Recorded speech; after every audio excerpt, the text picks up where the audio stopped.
తన యొక్క పరిశుద్ధ మందిరంలో ఈ విధంగా నివసించే భాగ్యం దేవుడు ఇచ్చినందుకు దేవునికి వందనాలు చెల్లిస్తూ ఉన్నాను. మరి మీతో 2 మాటలు పంచుకోవాలనుకుంటున్నాను. మరి ఉదయకాలంలో నేను తెల్లవారు 5:30, 6 గంటలకి, అంటే నూతన సంవత్సరంలో నేను ఒక ఒప్పందం పొందుకున్నాను. ఎలాగైనా సరే మందిరానికి ఎట్టి పరిస్థితుల్లో ఆబ్సెంట్ అవ్వకుండా వేగంగా ఉదయం తలుపులు తీసే ముందు ప్రార్థనలో మొట్టమొదట నేను ఉండాలని ఎంతగానో ఆశపడ్డాను. అదేవిధంగా తెల్లవారు నేను బయలుదేరి మరి నేను వచ్చేస్తుంటే మొట్టమొదటిగా నాకంటే ముందు మరి అబ్రహాం గారు రెడీగా ఉన్నారు. అక్కడ మేము ఇక్కడికి వెళ్ళి బొంతెళ్ళి వెళ్ళక ముందే ఆయన చిన్న బైబిల్ పట్టుకొని అక్కడ కూర్చున్నాను. నిజంగా నాకు చాలా ఆనందం అనిపించింది. మందిరానికి సమయానికి వచ్చినందుకు నిజంగా నాకు చాలా బాగా ఆనందం అనిపించింది. అదేవిధంగా మనం ఆదివారం పూట ఇది ఆదివారం అని తెలియడానికి మరి దేవుని మందిరానికి వెళ్ళడానికి నేను తెల్లవారు 6 గంటలకి ఆటకి వెళ్తుంటాను. ఆటకి వెళ్తుంటప్పుడు ఆ మంచి చీకట్లోనే వైట్ డ్రెస్సులు వేసుకొని పాలెం నుండి ఆ కొండ మీదకి ఎక్కుతూ ఉంటారు బైబిళ్ళు పట్టుకొని. నాకు చాలా ఆనందం, ఈరోజు ఆదివారం కదా అని నాకు గుర్తు వస్తుంటారు. అంటే దేవునికి ఎంత గౌరవిస్తున్నామో దేవుడు కూడా మనల్ని అంతగానో గౌరవిస్తాడు. మందిరానికి రావడానికి మాత్రం మనం ఎప్పుడు కూడా ఆలస్యం చేయకుండా వచ్చి మరి మందిరం ఆశీర్వాద ప్రార్థన అయినంత వరకు దేవుని మనం గౌరవించాలి. దేవుడు అప్పుడు మనల్ని గౌరవిస్తాడు. మరి ఈ మాటలు నన్ను దేవుడు దీవించిన గాక. మరి ఈ దిన వాక్యం ఏ విధంగా ఉందండి? వాక్యం అంటాను కానుకలు, క్షమించండి. మరి ప్రశాంత్ గారు దూర ప్రాంతంలో ఉన్నారు. ఆయన మన ఫోన్పే చేశారు 2,500 రూపాయల కానుక. అదే మన మధ్యలో ఉన్న అబ్రహాం గారు కూడా 30 రూపాయల కానుక ఇచ్చున్నారు. సావిత్రి 100 రూపాయల కానుక ఇచ్చింది. మన మధ్యలో ఉన్న సాయమ్మ 500 రూపాయల కానుక ఇచ్చింది. అదేవిధంగా బోరగాం నారాయణం గారు 1000 రూపాయల కానుక ఇచ్చింది. మంచిది. బిడ్డ సమయంలో సంఘ ప్రకటనలు విందాం. సంఘ అధ్యక్షులు ప్రియులు అల్లి మాస్టర్ గారు ప్రకటన తెలియజేస్తారు. దేవునికి వందనాలు. సంఘ పాస్టర్ గారికి, పాస్టమ్ గారికి, మరి కూడి వచ్చిన విశ్వాసులందరికీ కూడా యేసుక్రీస్తు పరిశుద్ధ నామమున వందనాలు తెలియజేస్తూ, మరి ఈరోజు మరి ముందుగా మనం సాక్ష్యాలు విన్నాం కొన్ని. అంటే కొంతమంది వచ్చారు అప్పుడు. మరి సతీష్ బెహ్రా గారు, అదేవిధంగా అబ్రహాం కొన్ని సాక్ష్యాలు తెలియజేశారు. మరి సతీష్ బెహ్రా గారు తెలియజేస్తూ కొన్ని ప్రమాదాల గురించి చెప్పారు. నిజమే, అలాంటి ప్రమాదాలు ఎన్నో రోజు చూస్తున్నాం. కానీ దేవుడు ఈ యొక్క నూతన సంవత్సరంలో మరొక మరి 18వ తేదీ మరి ఒక దినం ఇచ్చిన విధానం బట్టి వందనాలంటూ, మరి దేవుడు ఎలా మనల్ని, మన సంఘాన్ని ప్రతిదినం కాపాడుతూ ఉన్నాడో మరి తెలియజేశారు. అదేవిధంగా మరి సంజు గురించి ప్రార్థించామని కోరి ఉన్నారు. అదేవిధంగా అబ్రహాం గారు కూడా తెలియజేశాడు. మరి గత కాలంలో తనకి కొంచెం కొద్దిపాటి అస్వస్థత రావడం, మరి వస్తానో రాని పరిస్థితుల్లో దేవుడు మందిరానికి తీసుకొచ్చాడంటూ మరి కృతజ్ఞత అంటూ దేవుడికి మరి సాక్ష్యాన్ని తెలియజేశాడు. ఆ ఇరువురి గురించి కూడా మీ ప్రార్థనలో గుర్తు చేసుకోవాలని కోరుతూ, మరి ఈరోజు వాక్యం విన్నాం. అంశం చెప్పాను కదా, ఎప్పుడు కూడా సతీష్ గారు అక్కడ స్క్రీన్లో అంశం వేస్తూ ఉంటారు. ఈరోజు అంశం ఏంటి? నిజమైన మారు మనస్సు. దాని గురించి మరి పాస్టర్ గారు మరి 3 విషయాలు చాలా చక్కగా తెలియజేస్తూ, దానికి ఒక పేరు అన్నారు. ఏంటి? గుర్తులు, కృపా గుర్తులు. అవి ఏంటవి? కృపా గుర్తులు. మరి 3 విషయాలు. మరి మనం మారు మనసు ఉందా లేదో మనం టెస్ట్ చేసుకోవచ్చు. ఎప్పుడు ఏదైతే 3 చెప్పారు పాస్టర్ గారు, పాపాన్ని ఒప్పుకోవాలి, అదేవిధంగా వాక్యాన్ని అర్థం చేసుకొని చదవాలి, చివరిగా మనం ఎప్పుడు కూడా ప్రార్థనలో కొనసాగాలి. ఆ 3 ఉంటేనే మనం ఏంటంట మారు మనసు నిజంగా మనకి ఉందో లేదో మనమే టెస్ట్ చేసుకోవచ్చు అంటూ, పాపం ఒప్పుకోవట్లో కూడా మళ్ళీ 3 చెప్పారు. ఏం చేయాలి? తగ్గించుకోవాలి. తర్వాత ఇంకో ఏం చెప్పారు? లోకం దృష్టికి వెళ్ళకూడదు, ఎప్పుడు కూడా దేవుణ్ణి మాత్రమే అంటిపెట్టుకొని ఉండాలి.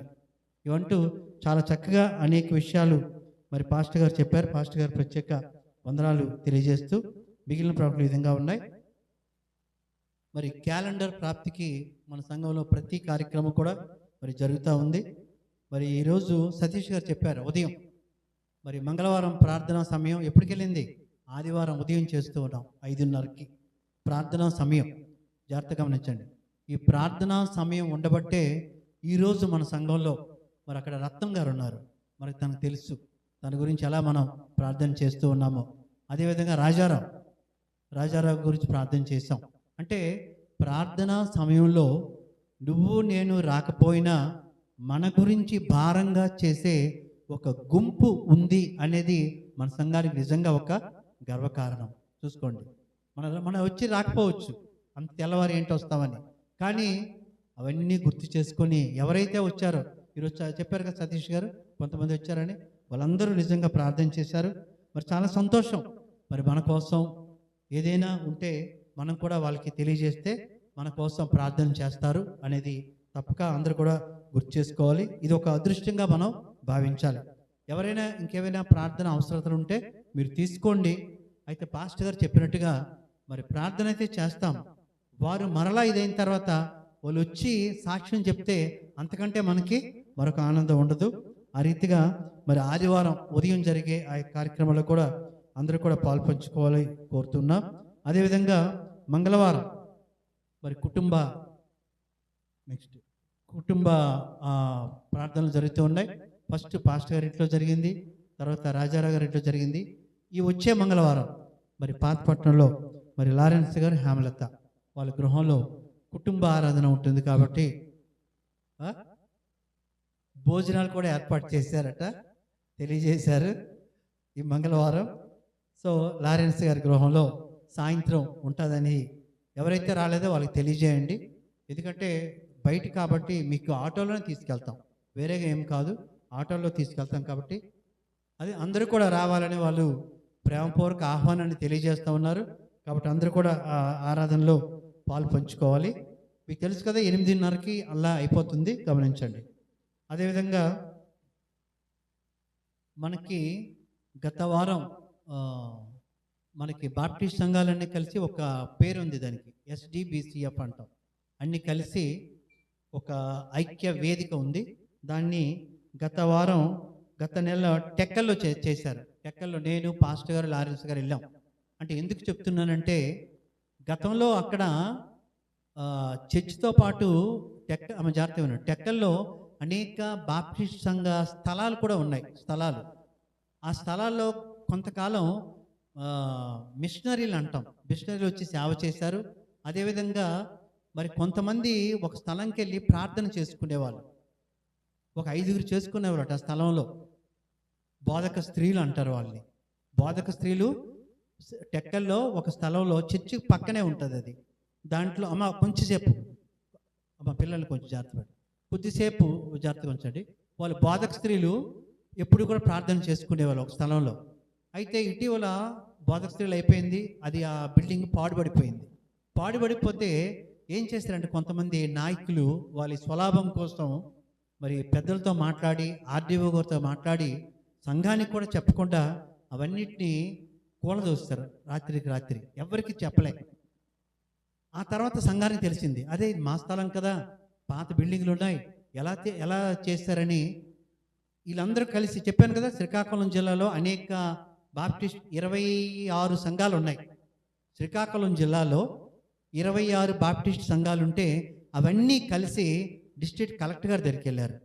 మరి DLBL కుమార్ గారు దీన్ని వ్యవస్థాపకులు. డిస్ట్రిక్ట్ కలెక్టర్ గారి దగ్గరికి వెళ్తే ఆయన ఒకే మాట అన్నారట, మీ స్థలం అని మీకు ఏమైనా ఉన్నాయంటే చూపించారు. వీళ్ళన్నీ మాదండి, ఇది బోధక స్త్రీలు ప్రార్థన చేసుకునే వాళ్ళంటే అక్కడి నుంచి ఆయన ఆర్డీఓ గారికి చాలా తిడుతూ, ఎందుకు అలా చేశారు మీరు, ఇది ఈ స్థలం అన్నారు, మీ ఇష్టమేనంటూ ఆయన్ని తిడుతూ, ఏం చేస్తారు రేపట్లాగా వాళ్ళ స్థలం వాళ్ళకి ఇవ్వండి అనేసి వెంటనే వాళ్ళకి ఆ రాత్రే మీరు కట్టేసుకోండి, ఏం పర్వాలేదు, నేను ఉన్నానంటూ డిస్ట్రిక్ట్కి. ఇవన్నీ ఎందుకు చెప్పానంటే మనందరం కూడా ఐక్యతగా ఉంటే ఎవరు కూడా ఏమీ చేయలేరు. అవన్నీ కూడా మన ఆస్తులు అవన్నీ. సో అది ఆ రోజు ఏం చేశారంటే ఆ స్థలంలో పాడుబడి కొట్టిస్తారు కదా. ఆ రోజు మేము వెళ్ళిన తర్వాత అందరి సమక్షంలో మరలా అక్కడ ఏంటంటే ఫౌండేషన్ స్టోన్ అనేది అక్కడ చేశారు. మరలా అక్కడ ఆ బోధక స్త్రీల గురించి ఎవరైతే ప్రార్థన చేసుకుంటారో దాన్ని ఒక ఓల్డేజ్ హోమ్గా వాళ్ళు ప్లాన్ చేస్తూ ఉన్నారు. అంటే ఇదంతా ఎందుకు చెప్తున్నంటే మనం తక్కువ అని ఎప్పుడు కూడా అనుకోవద్దు. మనకి ఏదంటే మన దేవుడు మన పక్షాన ఉన్నాడు. ఎక్కడికి వెళ్ళినా కూడా మనం అన్ని ఆధారాలతో వెళ్తాం కాబట్టి ఎవరు ఏం చేయలేరు. కాబట్టి ఈ విషయం మీకు చెప్తూ ఉన్నాను. మనం ఏంటంటే అందరూ కూడా కలిసి కాబట్టి ఒక మంచి కార్యక్రమం టెక్కల్లో జరిగింది. ఆ విషయాన్ని మీకు చెప్తూ ఉన్నాను. అదేవిధంగా మరి నిన్నటి దినాన మరి అపార మాస్టర్ గారు కుమార్తె రజనీ కిరణ్ మరి గత కాలం ఉండి మరి నిన్న వెళ్ళిపోయారు. వాళ్ళు ప్రస్తుతం ఢిల్లీలో ఉన్నారు. వాళ్ళ యొక్క స్విట్జర్లాండ్ 1 గంటకి ఫ్లైట్ మరలా. వాళ్ళ గురించి కూడా ప్రార్థన చేయాలని కోరుతున్నాను. గత కాలం మన మధ్యలో కిరణ్ గారు వచ్చారు. వస్తూ లైబ్రరీ కూడా చూశారు పైన. మరి అంతకుముందే జార్జ్ గారు వస్తూ ఒక ఫ్యాన్ అనేది ఇచ్చారు. మరి కిరణ్ కాంత్ గారు 10,000 రూపాయలు ఇచ్చారు మరి లైబ్రరీ కోసం. అంటే బైబిల్స్ పెట్టుకోవడానికి రాక్స్ అని, అదేవిధంగా ఫ్యాన్ ఒకటి, లేదంటే దాని గురించి 10,000 రూపాయలు ఇవ్వడం జరిగింది. ఆ ప్రాప్తికే ఆ ఐటమ్స్ కూడా మేము కొంటామని మీకు తెలియజేస్తూ ఉన్నాము. అదేవిధంగా మరి మన మధ్యలో మరి మహాలక్ష్మి తెలుసు, మనందరికీ తెలుసు, కొంతకాలం గతంలో వచ్చేది. వాళ్ళ అబ్బాయి సంతు మరి తను తెలుసు కదా తన పరిస్థితి. మరలా అడుగుతూ ఉన్నాడు, నేను చర్చికి వస్తానో ఏం చేయను అని. నేను ఒకటే చెప్పాను, మరి తన వల్ల మనకు తెలుసు ఏం జరిగిందో. వరుసవాళ్ళు ఎంతగా మనం బ్యాడ్ అయిపోయామో అందరికీ తెలుసు. ఒక 5 ఇళ్ళే ఉండేవాళ్ళం, ఏంటి ఇలా కలిసి అయింది. మరలా తను అడుగుతున్నాడు గడియడికి కూడా, నేను వస్తాను. ఒకటే అన్నాను, నువ్వు అంటే క్రైస్తవత్వం విడిచిపెట్టద్దని నీకు అన్నగాని, కొంతకాలం నువ్వు గతకాలం పాతపట్టు వెళ్ళేవాడు, నర్సనపేట వెళ్ళేవాడట. కొంతకాలం అక్కడికి వెళ్ళు, కొంతకాలం వెళ్ళిన తర్వాత మేము అందరితో మళ్ళీ మాట్లాడతాము, అప్పుడే మా సంఘానికి వద్దువా, ఇప్పుడు వద్దని కూడా నేను చెప్పాను. ఎందుకంటే ఊర్లో మనకి మళ్ళీ ఏదో అంటారు, ఎన్ని తిరిగినా కూడా మళ్ళీ అన్నీ ఇచ్చేస్తున్నారని.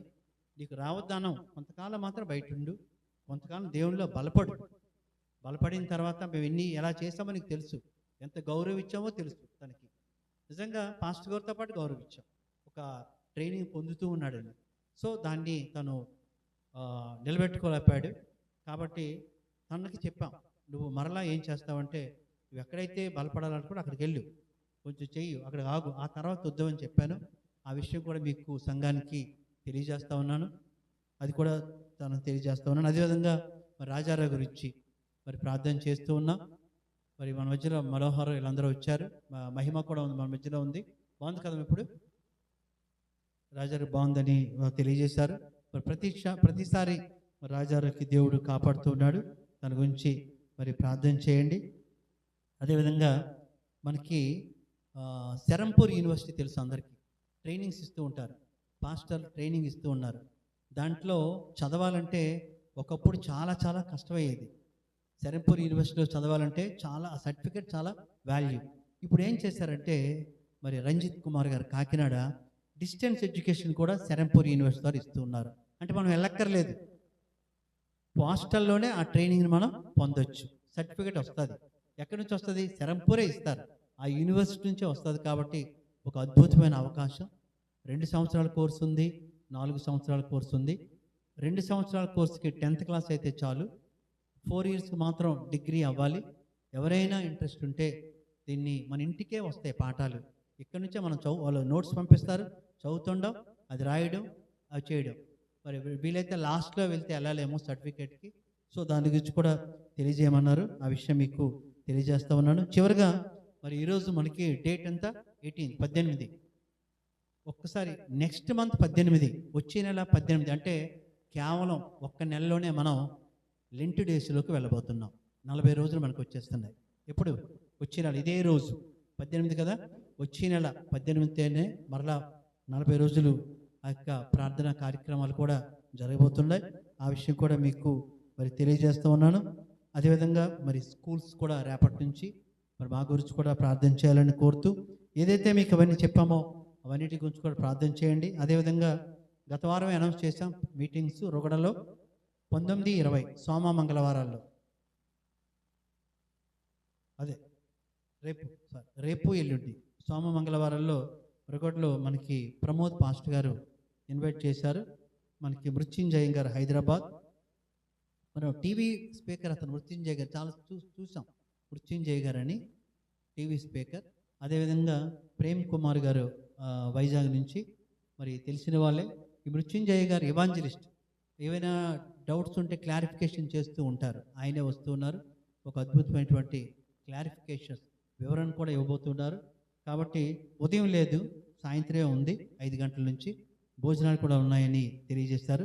మంగళవారం ఎలాగా అవ్వదు మనకి, ఎందుకంటే లారెన్స్ గారి గృహంలో ప్రేయర్ ఉంది, వెళ్తే రేపే వెళ్ళాలి, అది గమనించాలని కోరుతున్నాం. ఎవరైతే వెళ్తారో మీకు తెలుసు కదా, మనం ఎప్పుడు కూడా ఆటో ఇచ్చే పంపిస్తున్నాం, వాళ్ళకి ఒంటరిగా పంపించట్లేదు. ఎవరైతే ఇంట్రెస్టో వారి పెద్దలకు తెలియజేస్తే అటు రీతిగా వెళ్తాం. అదేవిధంగా ఫైనల్గా మరి క్యాలెండర్లో కొన్ని కార్యక్రమాలు ఉన్నాయి కాబట్టి అన్ని కార్యక్రమాలు జరుగుతున్నాయి. మరి ఒక్కొక్క కార్యక్రమం ఒక్కొక్కరు చూసుకుంటే బాగుంటుంది అనిపిస్తుంది.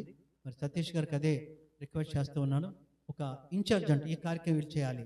ఉదాహరణకు ఆత్మీయ పలకరింపు ఉంది, అది ఒకరు, ఒక స్త్రీలది ఒకరు, ఆ విధంగా ఒక డిజైన్ చేస్తే బాగుంటుంది. కాబట్టి అటు రీతిగా చాలా సంతోషం, చాలా ఎక్కువ మంది వచ్చాం. కాబట్టి ఇదే స్ఫూర్తితో మరి ముందు ముందు మరి వెళ్తూ లింట్ డేస్లో కూడా ఆ విధంగానే మనం ప్రవేశించాలని కోరుతూ ఈ యొక్క అనౌన్స్మెంట్స్ ఇంతతో ముగిస్తున్నాం. Thank you. మంచిది, ప్రకటనలను విన్నారు. ప్రార్థన చేద్దాం. మరి యథావిధిగా క్యాలెండర్ ప్రకారం సాయంత్రం 6 గంటల నుంచి 7 గంటల వరకు స్త్రీల సహవాసం ఉంటుంది. స్త్రీలందరూ కూడా సమయానికి రావాలని మనం చేస్తున్నాం. ప్రార్థనా పూర్వకంగా పాల్గొనండి. ప్రాముఖ్యంగా మంగళవారం మరి అధ్యక్షులు చెప్పినట్లుగా మరి కొంచెం ముందుగా ఎలాగో ఆటో ఉంటుంది కనుక ఆ సమయానికి మీరు బయలుదేరితే మరలా సమయానికి మనం ముగించుకొని రావచ్చు. మరి శుక్రవారం యథావిధిగా ఉపవాస కూడిక ఉంటుంది. మరి ప్రతి గమనించండి. లెంటి డేస్ కొరకు ఇప్పటి నుంచే సిద్ధపడండి. వాక్యాలు ఎవరైతే చెప్పాలనుకుంటున్నారో ప్రతి విషయంలో కూడా ప్రార్థనాపూర్వకంగా మనం పాల్గొందాం. మరి సంఘాన్ని అభివృద్ధి బాటలో నడిపించుకుందాం. అందరూ లేచి పడదాం. ముగింపు ప్రార్థన, ప్రభు నేర్పు ప్రార్థన ఆశీర్వాదంతో ఆరాధన ముగించుకొని వచ్చే వారంలో జరగనటువంటి కార్యక్రమాల కొరకు ప్రార్థన పూర్వక సిద్ధపడదాం. మరి రేపటి దినము వీలైతే మరి కూడా ఆ యొక్క సభలకు వెళ్దాం. మంగళవారం లారెన్స్ గారి దగ్గర గృహ కూడిక, శుక్రవారం యథావిధిగా మరి ఉపవాస కూడిక, శనివారం క్వైర్ ప్రాక్టీస్ ఉంటుంది. మరి ఈ దినం సాయంత్రం స్త్రీల ప్రార్థన ఉంటుంది. వీటన్నిటి కొరకు మనం ప్రార్థన చేస్తూ ముందుకు వెళ్దాం. అనారోగ్యంతో బాధపడుతున్న రాజారావు గారి కొరకు, మరి ఇంకా బలహీనంగా ఉన్నటువంటి ప్రియులు రతనం గారి కొరకు, ఇంకెవరైతే సంఘంలో బలహీనంగా ఉన్నారో వారందరి కొరకు మనం ప్రార్థన చేద్దాం. వాక్యం జ్ఞాపకం చేసినట్లుగా నిజమైన మారు మనసు అనుభవాలు నడవడానికి మనం ఇష్టపడుతూ ముందుకు వెళ్దాం. ప్రార్థన చేసుకుందాం. మరి ఈ సమయంలో ప్రియులు శ్రీమతికి దైవ కటాక్షం గారు వారు వచ్చి ముందుకు ముగింపు ప్రార్థన నడిపిస్తారు. ప్రభు నిర్ణయం ప్రార్థన ఆశీర్వాదంతో మనం ఆరాధన ముగించుకుందాం. మరి వారితో పాటు మనము ప్రార్థనలో ఏకీభవించాలని ప్రభు పేట మనం చేస్తున్నాం. కృపామయుడ కనికరం గల మా ప్రియ పరలోకపు తండ్రి, నాయన నీకే వేలాది స్తుతి స్తోత్రం చెల్లిస్తున్నాం తండ్రి. నాయన ఈరోజు నీ సన్నిధిలోకి వచ్చి మేము నిన్ను స్తుతించడానికి, గణపరచడానికి నాయన మాకు ఇచ్చిన ఈ అవకాశంలో ప్రభువా, నీ దాసుని ద్వారా నీవు చేసినటువంటి హెచ్చరికలను బట్టి నీకు వందనాలు చెల్లిస్తున్నాం నాయన. కృపామయుడ నా తండ్రి, నాయన మా యొక్క జీవితాల్లో నా మారు మనస్సు కలిగినటువంటి అనుభవాల గుండా మేము వెళ్ళేటప్పుడు నాయన ఒక మారు మరలా మమ్మల్ని మేము పరిశీలన చేసుకోవడానికి నా దేవా ఆ యొక్క వాక్యము మా యొక్క జీవితాల్లో మేము ఎంతవరకు మేము నీ బిడ్డలముగా జీవిస్తున్నాము అని నా తండ్రి వ్యక్తిగతముగా నాయన మా పాపాలని మేము నిజముగా ఒప్పుకున్నామా, నిజముగా మిమ్మల్ని వెంబడిస్తున్నామా అని నా తండ్రి నాయన మేము ప్రతి దినము కూడా ప్రతి క్షణము కూడా నాయన పరిశీలన చేసుకునేవారిగా నా తండ్రి నీ వాక్యాన్ని నాయన మేము ధ్యానించేవారిగా నాయన ఈ లోకముతో ఉండేటువంటి బంధాలను నా తండ్రి మేము తుంచుకోవడానికి మేము పడుతున్నటువంటి శ్రమలు అనేవి లేకపోతే వేదన అనేది నా తండ్రి మమ్మల్ని నా తండ్రి నాయన అనేక మార్లు ఇబ్బంది పెట్టే క్షణాలలో నా తండ్రి నీ యొక్క స్వరాన్ని నాయన మాకు వినిపిస్తూ నా తండ్రి నాయన నీతో మేము సాంగత్యం చేయడానికి నా తండ్రి మాకు నీవు కృప చూపుతున్నావయ్యా. అట్టి నీ ప్రేమ కొరకు నీకు స్తుతులు స్తోత్రాలు చెల్లిస్తున్నాం తండ్రి. అయినప్పటికీ నా తండ్రి నాయన మేము అనేకమైన సమయాల్లో నాయన బలహీనమైనటువంటి స్థితిలో నా తండ్రి కృంగుతున్న సమయాలలో నాయన నీవు నీ కనికరాన్ని మాకు చూపుతున్నావయ్యా. నీ దాసుని ద్వారా అనేకమైనటువంటి వాక్యములతో నా తండ్రి నువ్వు హెచ్చరించేటప్పుడు అవి మాతోనే నువ్వు మాట్లాడుతున్నావు అని గ్రహించడానికి నాయన అట్టి తగ్గింపు కలిగినటువంటి హృదయాలను మాకు దయచేయమని అడుగుతున్నాను. నా దేవా నీకు స్తుతులు చెల్లిస్తున్నాను తండ్రి. నీ బిడలముగా నాయన ప్రార్థించగలిగినటువంటి అనుభవము నాయన మా సంఘంలో ఉండేటువంటి ప్రతి బిడ్డ కూడా నా తండ్రి నాయన వారి వారి వ్యక్తిగత జీవితాల్లో నాయన నీతో సహవసించడానికి నాయన నిన్ను ప్రార్థించడానికి నా తండ్రి నైనా ప్రార్థన ద్వారా నా తండ్రి నైనా తమ జీవితాల్లో నైనా ఏవైతే అక్కరలు ఉన్నాయో నా తండ్రి నైనా నీతో మేము మాట్లాడడానికి నైనా ఒక అవకాశం నీవు ఇచ్చావు తండ్రి. అట్టి నీ కృప కొరకు స్తుతులు స్తోత్రాలు చెల్లిస్తున్నాం నాయనా.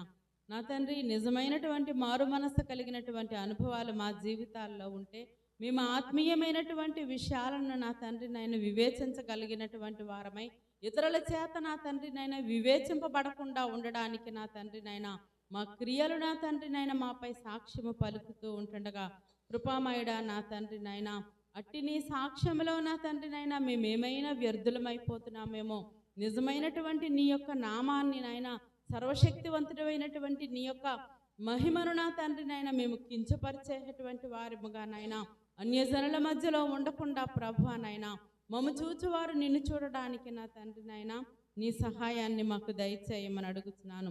మా పనులలో నా తండ్రి నైనా మా యొక్క గృహములలో మేము నివసించేటప్పుడు మా చుట్టుపక్కల ఉండేటటువంటి వారికి నాయన నా తండ్రి నిన్ను చూపగలగడానికి నాయన ప్రతి క్షణము కూడా నా తండ్రి నైనా నీ సన్నిధిలో ప్రార్థించే అనుభవం దయచండి. కేవలము నా తండ్రి నైనా మరి నీ దాసుని ద్వారా హెచ్చరించినట్లుగా నాయన దినానికి 2 సార్లు ముమ్మారులో కాదు కానీ నాయన ప్రతి క్షణము కూడా నా తండ్రి నైనా మేము నీ సన్నిధిలోకి రాగలిగే అనుభవం నైనా మా అందరికీ దయచేయమని అడుగుతున్నాను తండ్రి.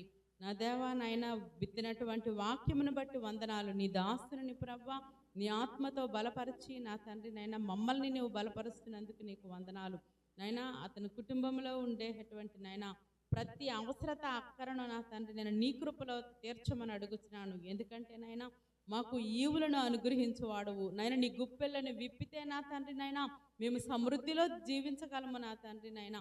అట్టి సమృద్ధికరమైనటువంటి జీవితాలు మా అనుభవాల్లో ఉండడానికి నైనా నీ సహాయాన్ని దయచేయమని అడుగుతున్నాను నాయన. మా సంఘంలో ఉండే శరీర బలహీనతల చేత నా తండ్రి నైనా బాధపడుచున్న ప్రతి బిడ్డను బట్టి నైనా నీ సన్నిధిలో పెడుతున్నాం తండ్రి. అనేక మంది ప్రార్థిస్తూ ఉంటుండగా నైనా ప్రార్థన ఆలకించి వాడవు కనుక నీ జవాబుతో నా తండ్రి నైనా బలపరచమని అడుగుతున్నాను నైనా. ఈ వాక్యము నా తండ్రి నైనా 100 ఫలములు మా జీవితాల్లో ఇచ్చి నింపి నడిపించమని యేసు పరిశుద్ధ నామమున ధ్వనియంతో బ్రతిమలాడి వేడుకొనుచున్నాను తండ్రి. ఆమేన్. పరలోకమందున మా తండ్రి, నీ నామము పరిశుద్ధ పరచబడును గాక, నీ రాజ్యము వచ్చును గాక, నీ చిత్తము పరలోకమందు నెరవేర్చినట్లు భూమి అందు నెరవేరును గాక. మాకు కావలసిన ఆహారము నేడు మాకు దయచేయము. మరణస్తులను మేము క్షమించి ఉన్న ప్రకారం మరణము క్షమించు. మమ్మ శోధన తెక్క దుష్టులను తప్పించు. ఎందుకంటే రాజ్యము బలము మహిమ నిరంతరమును నీవైనవి మా తండ్రి. ఆమేన్. పరమ తండ్రి అయిన దేవుని ప్రేమ, లోకరక్షకుడైన యేసుక్రీస్తు వారికి కృప, పరిశుద్ధాత్మ దేవుని సహవాసము, ఆయన సన్నిధి కాపుదల చేరి వచ్చిన మనకు, మన కుటుంబాలకు, సంఘానికి తోడైండి నిజమైన మారు మనసు అనుభవాలకు నడిపిస్తూ ఆయన బిడ్డలకు ఉన్న ప్రతి ఒక్కరిని పరిశుద్ధులుగా మార్చి బలహీనులను వారిని బలవంతులుగా మార్చి ఆయన రాకడ పర్యంతము దీవించును గాక. ఆమేన్.